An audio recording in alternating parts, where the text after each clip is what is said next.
I love you. All the good times we had, I wish I could repeat them for the past 3 months. Love and feeling a little feeble.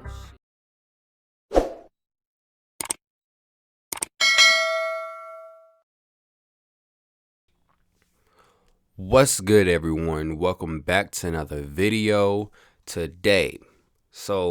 Today we're gonna watch Why Eminem Can't Be Canceled. One of my favorite artists. People sleep on him, but he's a brilliant artist. Let's get into it. On the album was, on that song, was... My bad.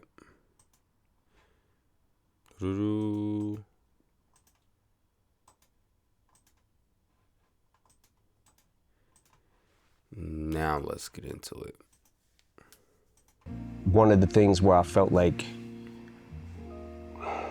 this might be too far, because in my the homophobic in my slur. quest, in my quest to hurt him, I realized that I was hurting a lot of other people by saying it.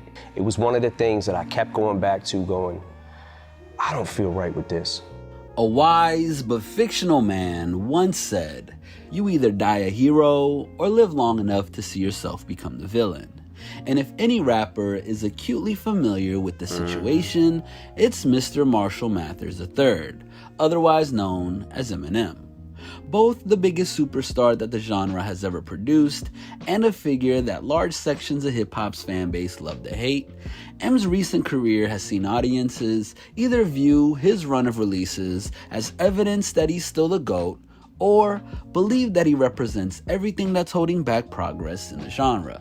But now, M has found himself under the microscope of a new set of critiques that, rather than growing up with M's music and watching him rise from a deranged young MC to an elder statesman, are just discovering that being social, in the cordial sense, has never been Shady's strong suit. Brought about by Gen Zers discovering his lyrics on Love the Way You Lie, where he ties his girlfriend to a bed and sets the house on fire, TikTokers campaign for Eminem to be completely canceled. But as bizarre as it is to hear them take issue with a line that doesn't even scratch the surface to the joy that M took in the murder fantasy of Kim, Criminal, or any number of tracks from the Chaotic Relapse, what's even stranger is that we're witnessing a group attempt to take down an MC that, simply put, is far too ingrained into popular culture to ever be placed in danger by something he said years ago. They're just playing old Eminem lyrics and doing what outrage culture does. Trying to build a case against Eminem. But I'm gonna tell you why that will never work. That's Eminem's whole shtick. Eminem was one of the wildest people in history, bro. You're not gonna build a case against Eminem. You know why? Because all the people who have the power, I guess, to cancel, whatever the that means, they grew up loving Eminem too. Eminem was one of the biggest stars in the world, at one point the biggest star. To break down exactly how M has reached this unimpeachable status in hip-hop and wider culture in general, we only need to single out 3 characteristics of the popular image of Eminem in 2021 and beyond. For starters, we have the resilience that he's shown in the face of greater adversity. True. As when it comes to weathering storms of public rage, M's been honing his skills since 1997. In the process, developing his own unique methods of response and forums through which he can communicate what he meant to an attentive public that would likely shoot newer MCs down before they could defend themselves. Known to liberally sprinkle his music with homophobic slurs, lines about violence against women, and some very graphic depictions of sex and even abuse, his music has been a source of debate in both suburban homes and in the highest offices of the country. True. Closely aligned with the days where Glad were appalled that Elton John would even share the stage with Eminem, whose words and actions were said to promote hate and violence against the LGBTQ community, there's always been an undercurrent of people that wanted to see M's reign at the top of the industry end. While, for the rest of us, there was an understanding that his art, like much of TV, film, and everything in between, doesn't necessarily represent the real person behind the bars. Nevertheless, it didn't deter people such as Joan M. Gary, the then executive director of GLAAD, encouraging companies who've aligned with Eminem to reconsider the signal that it sends to the groups he's offended. M's hate-filled lyrics have only brought many people together in opposition, she said ahead of a protest of his Grammys performance with Elton John in 2001. They've all raised the issue of corporate responsibility for marketing this kind of product. Held 20 long years ago, the protest serves as an example of how M has always been able to escape being held accountable by his critics. While GLAAD's demonstration showed that there were communities that felt Eminem's presence was damaging, and the coinciding with places such as Sheffield University opting to ban his music from being played, it did little to stop his endorsement deals and lucrative contracts. Beloved by generations of rebellious teens, That's what but I'm hated saying. by Like, a this vocal man's a minority, genius. power brokers weighed up the potential of alienating a certain portion of the audience against the profits that come from working with M. And sure enough, they picked the rewards. And if he was too big to tear down then, he's certainly irrepressible now. As in the years since his initial firestorm of controversy that followed the Marshall Mathers LP's release, M has gone on to sell over 100 million units, making him the most successful artist of the 2000s, bar none. Then, when forced to defend his use of homophobic slurs, such as those he made towards Tyler the Creator on Fall, racially charged lyrics in his younger years, or anything in between, he's been granted a hearing to explain himself that many of those who've been tangled up in cancel culture could have only dreamed of. Plus, when it came time for him to explain the rationale behind his lyrics about the Manchester Arena bombing at an Ariana Grande show on the aptly titled Inaccommodating, M covered his own back via a press release that let the world know that the record and the album Music to Be Murdered By as a whole wasn't intended for everyone. This album was not for the squeamish. If you are easily offended or unnerved at the screams of bloody murder, this may not be the collection for you. Certain selections have been designed to shock the conscience, which may cause positive action. But away from this willingness to explain himself and the audience's willingness to hear him out, another key aspect of why M's words don't result in as much backlash as someone else's would is something that, when you're familiar with the context in which Eminem's track exists, can normally go unspoken. Here we have what we'll call the alter ego defense. Throughout his entire career, M has drawn a clear distinction between Marshall Mathers, the person, and Slim Shady, the chainsaw-wielding psychopath through which he explores the darkest sides of his mind. If this is something that he'd said after the fact, when the controversies began to mount, then it'd easily be discredited. But as his closest comrades in D12 have explained, the persona has been a key part of M's artistry ever since he began to carve out a buzz, creating a monster that set himself apart from the crowd without representing the real person behind the pen. Like, M was really like a straight up cool cat, but the frustration came out when he started getting the criticism about the infinite, and it's kind of soft if you sound like this person, sound like that person. Basically, the whole, thing with D12 is basically everybody have an alter ego. So basically try to be a villain, to be the person, different, completely different from who you are. So that's when he took the name Slim Shady. Granted creative license in a way that avoids hip-hop's usual obsession with keeping it real, Slim Shady has allowed Eminem to explore every depraved avenue without fear of anyone believing that it's a page taken out of his own life.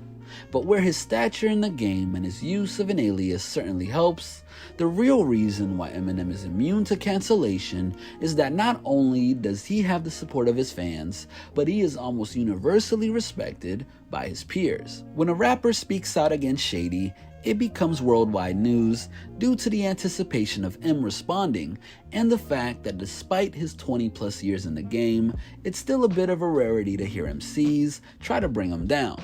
As a result, campaign them from everyone from Ja Rule to Nick Cannon have proven ineffective, as has former Brand Nubian MC Lord Jamar's attempt to wage a one-man war against the man that he sees as a guest in the House of Hip Hop. That's just not Brought to the surface via a string of appearances on Vlad TV, Jamar made his own bid to capitalize on the idea of cancellation by trying to use a picture of Eminem wearing a Will Smith mask as grounds for his expulsion. It's a mockery of black people. Like a white dude wearing any kind of black mask is problematic. I just wanted to know what the whole context was. Could it be explained? I know at the time, you know, a lot of people in hip hop, black people, might have looked at Will Smith as kind of corny and like very straight-laced type of hip hop, but that's for us to do. You crossed the line that maybe one of us could have did, but you as a white guy can't do it. I get that, but remember when Eminem said, Will Smith don't have to cuss to sell records, but I do, so fuck him and fuck you too. I remember that lyric, and I'm just 18. So you could say that, yeah, but when he makes music, his art, sometimes you won't understand. Same with Tyler Creator. You don't understand because everything is not meant to be understood. It's okay to offend people. That's what music's supposed to do. If you're offended, open your eyes and really listen to it. Dig into it. Try to figure out what he's trying to say.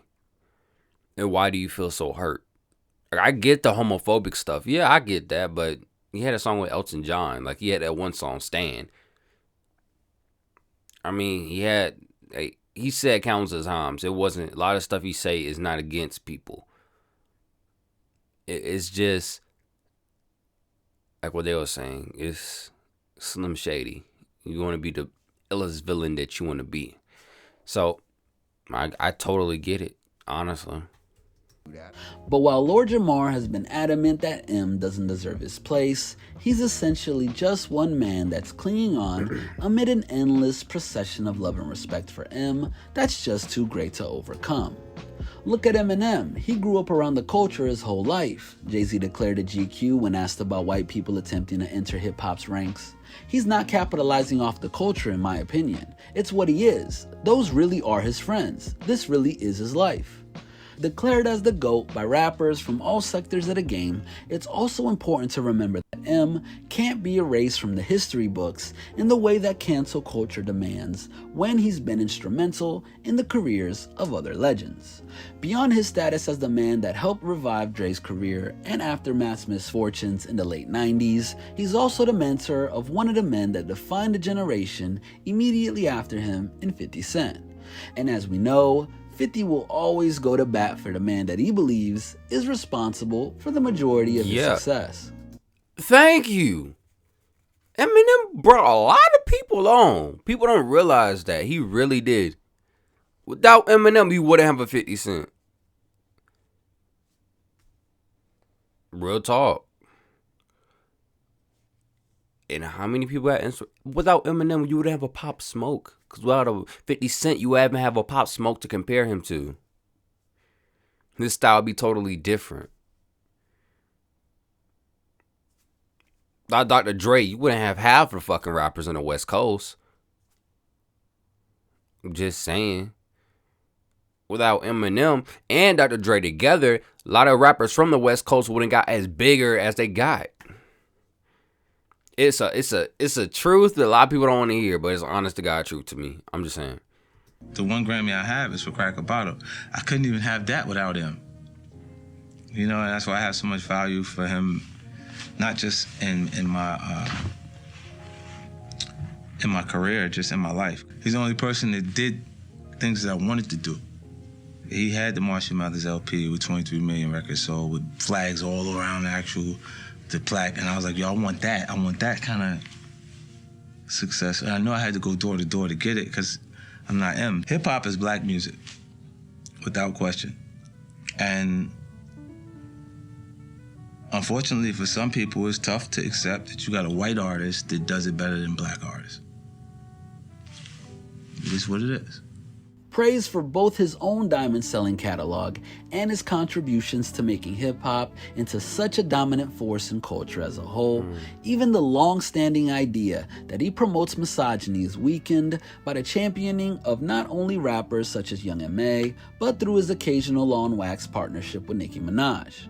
Speaking on her Queen radio show, Nicki spoke of how it's refreshing to work with rappers who rap. I love a man who is humble enough, even when he's that dude, to let a woman shine. Eminem, I will always love you for what you did on Roman's Revenge and Majesty.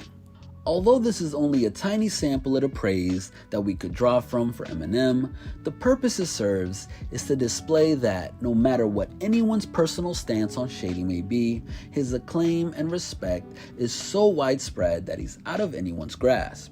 In particular, that of social media users that are looking to diminish his legacy. And if M's tendency to take his critics to task on his more recent projects is anything to go by, there's every chance that these would-be enemies on TikTok will just serve as fuel for his creative work going forward. True. As always, I'm your host, Pro the Goat, and this has been a Hip Hop Madness original. I just want to say to everyone, when it comes to music, don't get too offended. Don't get too attached. Listen to it to what it is, for what it is, and just appreciate it. If you don't like it, you know what you do? Turn it off. If you really don't like it that bad, just turn it off. And if you want to cancel it, go ahead.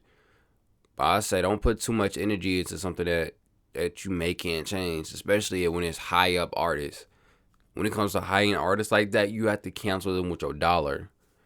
Because you saying you want to cancel them and like trying to poke at someone that's a giant, they ain't gonna do shit besides walk over you. I'm just being honest with y'all. I ain't trying to offend no one, but I get where a lot of people coming from. It's just, we grew up on this music.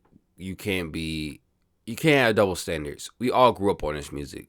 18 all the way to like 30, we all grew up on this music. Just lose it.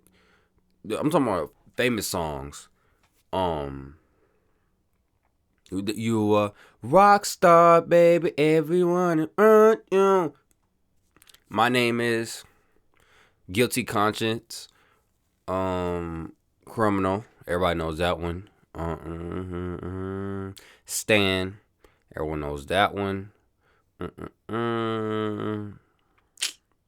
I would say not White America. Clean Out My Closet. What else? There's just one song. Anyways, y'all know what I'm trying to say. He has too many classics that people listen to be canceled. Unless he like did some, to me it's like, if you did some sexual harassment shit or like violated people sexually, then it's different. But if you're just rapping and you say something that's offensive to our community, yes, that's wrong. But then you have to look at it, okay, if you don't like that artist, you can say it's wrong all day, but is that going to affect them? If you want to affect them, do it with your dollars. That's all I'm trying to say. That being said, be sure to like, subscribe. Stay tuned to the next video. Peace. I learned my lesson last video. Can't do that because that shit hurts because, y'all don't see. But yeah. Peace. Mario the poet.